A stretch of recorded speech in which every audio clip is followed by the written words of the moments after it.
So this is a quick overview of the chapter, actually it's two chapters on child and adult development. um, Needless to say, if we boil everything down to its elemental parts, the most important part of the human development is, of course, the state of the brain. Early psychologists, um, including John Locke, Jean-Jacques Rousseau, and Charles Darwin, all had an interest in how humans developed thinking. Um, and they uh, had separate theories that really became the foundation of modern psychology. They included the psychosexual development talked about by Sigmund Freud, the uh, uh, the crisis development theory of psychosocial stressors by Erik Erikson. Incidentally, he extended Freud's theory three extra periods in early middle and late adulthood. Jean or John Piaget, the French psychologist who um, talked about child development, specifically cognitive development.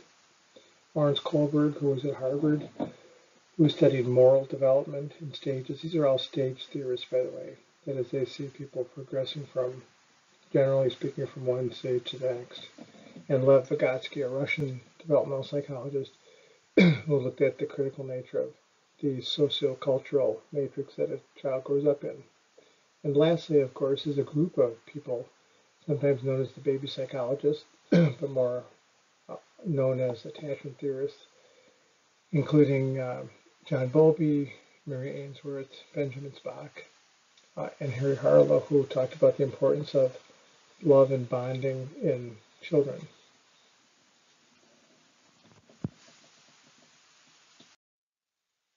And of course, the brain is supercritical. You can see how it's developing from early stages at 3 weeks to the corticalization at birth.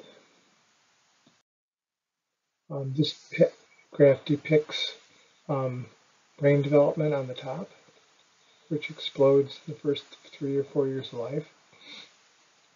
Physical development, which is the bottom line, and the middle line, and genital development, which is the lower line.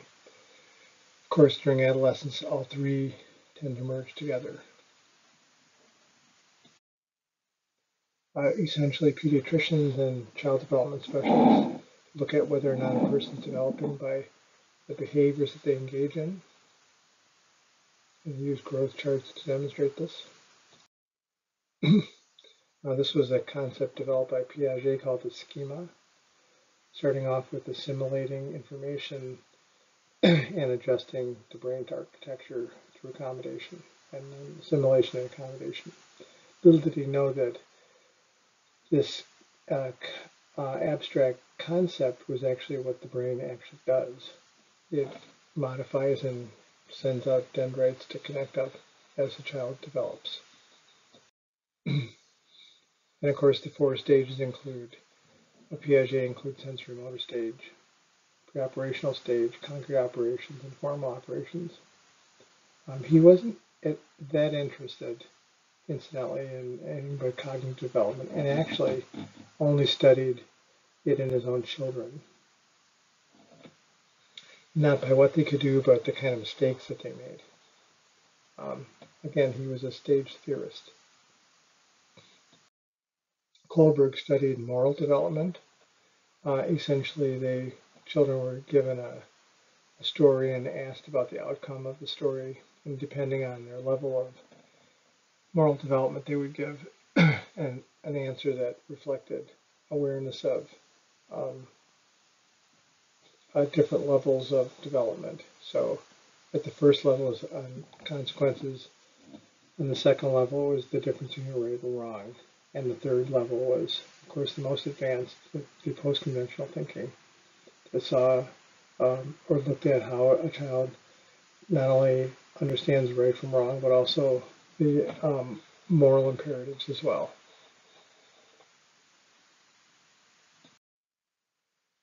Carol Gilligan, a co-author of Kohlberg dissented from him, arguing that it wasn't about moral development at all, but about based on consequences but justice, essentially using the same 3 stages.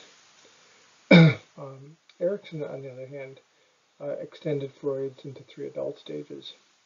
More modern developmental psychologists look at cross-sectional and longitudinal types of research, which we'll talk about in just a second.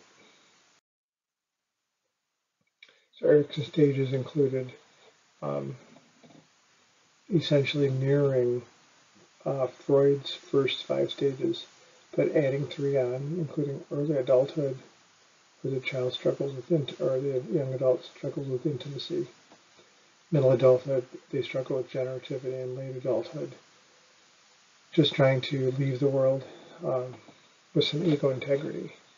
One of the differences between Erikson and Freud is that in Erikson's schema of things, you could have problems with an issue, let's say working on your own identity during adolescence. That's the middle stage.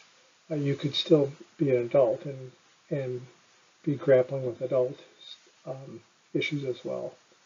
In Freud's schema, when you were stuck in the oral, anal, phallic, latency, or genital stage, you would be stuck in the genital stage, but the preceding 4, you more or less were stuck there until you resolved the fixation. Incidentally, if you're interested in developmental psychology, Psych 2000 is offered in the fall. We talk in a lot more detail about all of these theorists. Cross-sectional research is taken at one time. Several groups of subjects are given assessed whatever you're looking at. So the advantage is it's quick and there's no risk of confusing age cohort effects. The disadvantage is that it assumes that all these groups are similar and have similar experiences. Longitudinal research is done over a long period of time, and the advantage of it is that you're using the same group of people. The disadvantage is that people drop out or tire of being in the study. So, and a hybrid of both is called cross-sequential research, which looks at both a cross-sectional approach and does it over a long period of time. Of course, Harlow was one of the baby psychologists. We talked about him in one of the videos, and you have a separate reading about him. Essentially, infants wanted contact comfort more than they wanted feeding, which goes to show you the importance of touch. Baumrein developed these different parenting styles that you read about, and as a default, most people use whatever they've grown up with.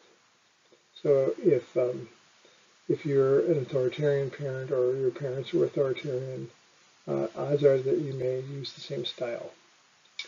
And the last thing I wanted to mention was Elizabeth Kubler-Ross is dealing with grief.